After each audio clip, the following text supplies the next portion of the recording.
Em 2020, o Tribunal Regional Eleitoral do Rio Grande do Norte conquistou o título de terceiro melhor regional eleitoral do país em execução orçamentária.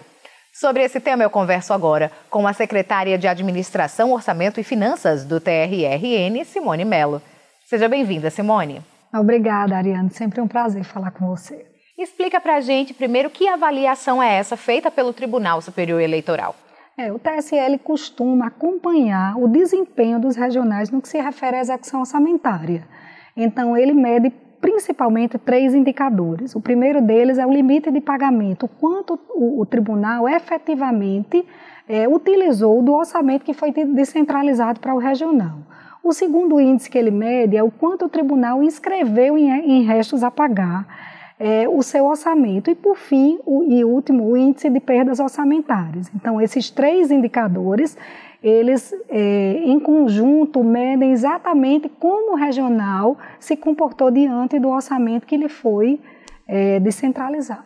E quais foram os nossos resultados, Simone? No que se refere ao limite de pagamento, o Tribunal Regional Eleitoral do Rio Grande do Norte conseguiu executar 97,2% do seu orçamento.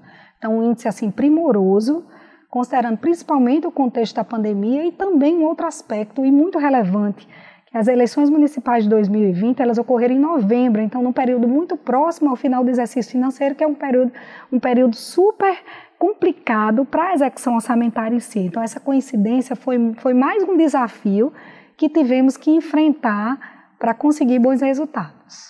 E como é que nós conseguimos conquistar isso, Simone? Na verdade, Ariane, ela é uma conquista que vem já de algum tempo. Eu costumo dizer que a casa já está um pouco mais amadurecida no que se refere ao planejamento das contratações, que é primordial para que se tenha um resultado relevante, que você tenha que o seu planejamento tenha sido bem feito. Então, assim, ainda em 2019, a gente teve revisão de alterações normativas que propuseram novos modelos de documento oficial de demanda, novos modelos de termo de referência, novos modelos de edital.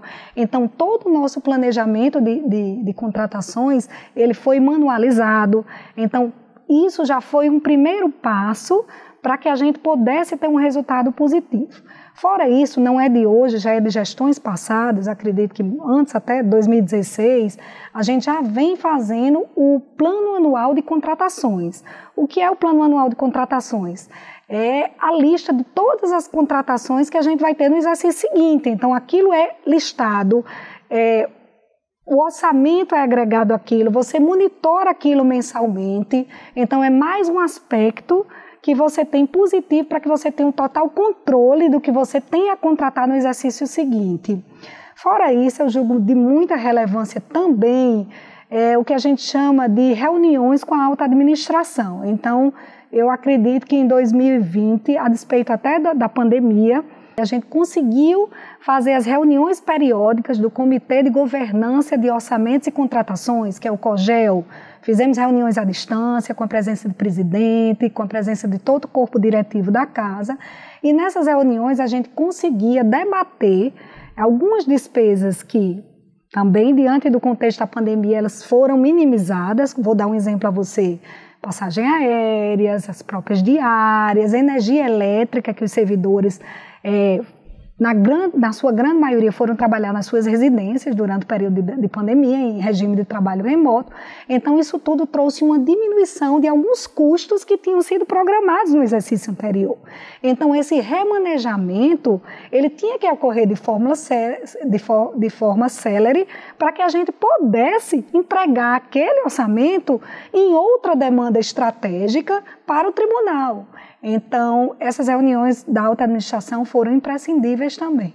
Simone, essa melhor gestão orçamentária traz um reflexo social? Claro, claro.